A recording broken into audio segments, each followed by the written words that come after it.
Isang motion, tinanggihan. Ang legal na taktika ni Duterte sa ICC. This is presented to you by Education 4708. Just proceed to view the full content. Tinanggihan ng International Criminal Court ang mosyon na inihain ng legal team ni dating Pangulong Rodrigo Duterte. Ang mosyon ay naglalayong i-disqualify ang dalawang hukom sa pamumuno sa nagpapatuloy na investigasyon sa mga alegasyon ng krimen laban sa sangkatauhan noong kontrobersyal na giyera kontra droga ni Duterte. Iginiit ng legal team ni Duterte na ang dalawang hukom ay nagpakita ng pagkiling at kawalan ng pagiging patas. Itinuro nila ang mga naunang pahayag at desisyon ng mga hukom na umano'y nagpapakita ng paghusga ng wala sa lugar. Gayunpaman, ibinasura ng ICC presidency ang mga habol na ito dahil walang nakitang malinaw na ebidensya para suportahan ang mga alegasyon. Binigyang diin ng ICC na ang partisipasyon ng mga hukom sa mga naunang desisyon ay bahagi ng kanilang normal na tungkulin bilang hukom. Ang desisyon ng ICC na tanggihan ang mosyon ni Duterte ay kumakatawan sa isang critical na punto sa mga paglilitis. Binibigyang diin nito ang pangako ng korte na panatilihin ang integridad nito at tiyakin ang isang patas at walang kinikilingang proseso. Handa na ang lahat para sa mas malalim na pagsusuri ng ebidensya at pagpapasya kung maglalabas ang ICC ng mga warrant of arrest o magpapatuloy sa isang ganap na paglilitis. Si Duterte at ang ICC, isang laban para sa hustisya at pananagutan. Ang nagpapatuloy na legal na laban sa pagitan ni Rodrigo Duterte at ng ICC ay nag-ugat sa kilalang-kilala na giyera kontra droga ng dating Pangulo ng Pilipinas na inilunsad noong 2016. Inakusahan ng mga grupo ng karapatang pantao at ng mga international observers ang gobyerno ni Duterte ng pagsasagawa ng malawakan at sistematikong pagpatay sa mga pinaghihinalaang gumagamit at nagtutulak ng droga, kadalasan ng walang tamang proseso. Naglunsad ang ICC ng paunang pagsusuri sa sitwasyon sa Pilipinas noong 2018 na nakatuon sa mga alegasyon ng mga krimen laban sa sangkatauhan. Sa kabila ng pag-atras ng Pilipinas mula sa ICC, pinapanatili ng korte ang jurisdiksyon sa mga krimen na umano'y ginawa noong miyembro pa ang bansa. Ang legal na katayuan na ito ang nagtakda ng yugto para sa kasalukuyang komprontasyon sa pagitan ni Duterte at ng ICC. Ang Rome Statute, pagtatakda ng pamantayan para sa walang kinikilingang hustisya. Nasa puso ng desisyon ng ICC na tanggihan ang mosyon ni Duterte ang Rome Statute, ang pundasyong tratado na nagtatag ng korte. Ang Artikulo 41, Talata 2, Subtalata E, Rome Statute ay partikular na tumutukoy sa diskwalipikasyon ng mga hukom. Ayon sa probisyong ito, maaring ma-disqualify ang isang hukom kung mayroong mabigat na dahilan para maniwala na ang hukom ay kulang sa pagiging patas. Ang bigat ng patunay ay nakasalalay sa panig na humihiling ng diskwalifikasyon na magbigay ng malinaw at nakakakumbinsing ebidensya.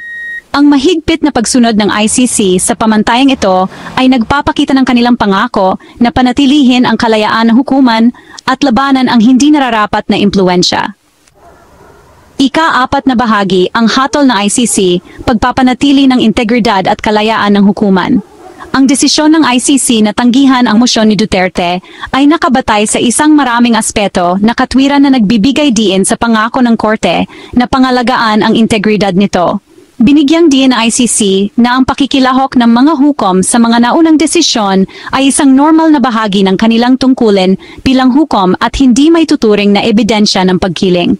Binigyang diin ng korte na inaasahan sa mga hukom na isaalang-alang ang mga nakaraang hatol at legal na mga precedent kapag gumagawa ng mga desisyon. Walang nakitang ebidensya ang ICC para suportahan ang habol na hinusgahan ng mga hukom ang kaso o nagpakita ng anumang personal na galit kay Duterte. Binanggit ng korte na ang mga nakaraang desisyon ng mga hukom ay batay sa ebidensya na magagamit noong panahong iyon. Iginiit ng ICC na ang pagpayag sa mga partido na puntiryahin ang mga hukom batay lamang sa mga alegasyon ay magpapahina sa kalayaan ng hukuman. Ika-5 bahagi, isang mahalagang desisyon, mga implikasyon para sa kaso at higit pa. Ang pagtanggi ng ICC sa mosyon ni Duterte ay may mahahalagang implikasyon para sa agarang hinaharap ng kaso at sa mas malawak na konteksto ng hustisya sa buong mundo. Binubuksan ng hatolang daan para magpatuloy ang ICC sa investigasyon nito sa mga alegasyon laban kay Duterte nang walang karagdagang pagkaantala. Binibigyang daan nito ang korte na tumuon sa pangangalap ng ebidensya, pagsusuri sa mga testimonya ng saksi, at pagtatasa sa merito ng kaso. Nagpapadala ang desisyon ng malinaw na mensahe na ang ICC ay hindi magpapaapekto sa mga maniobra sa politika. Sa pagtanggi sa mosyon ni Duterte, muling pinagtitibay ng korte ang pangako nito na itaguyod ang mandato nito at ituloy ang hustisya. Pinapalakas ng hatol ang pandaigdigang kumpiyansa sa pagiging patas ng ICC at sa kakayahan nitong maghusga sa mga komplikado at sensitibong kaso sa politika. Ika-6 na bahagi, mga tinig ng pagtutol at suporta, mga reaksyon sa hatol ng ICC. Ang desisyon ng ICC na tanggihan ang mosyon ni Duterte ay nagdulot ng iba't ibang reaksyon mula sa iba't ibang stakeholder. Ipinahayag ng legal team ni Duterte ang pagkadismaya sa hatol, pinapanatili ang kanilang panindigan na nagpakita ng pagkiling ang mga hukom. Tinanggap ng mga pamilya ng biktima at mga grupo ng karapatang pantao ang desisyon ng ICC, tinitingnan ito bilang isang mahalagang hakbang tungo sa paggamit ng hustisya. Malugod na tinanggap ng pandaigdigang komunidad ang desisyon ng ICC bilang isang tagumpay para sa pandaigdigang hustisya at isang testamento sa kalayaan ng korte. Ika-7 bahagi, ang daan pasulong, mga ebidensya, mga warrant of arrest at ang paghabol sa hustisya.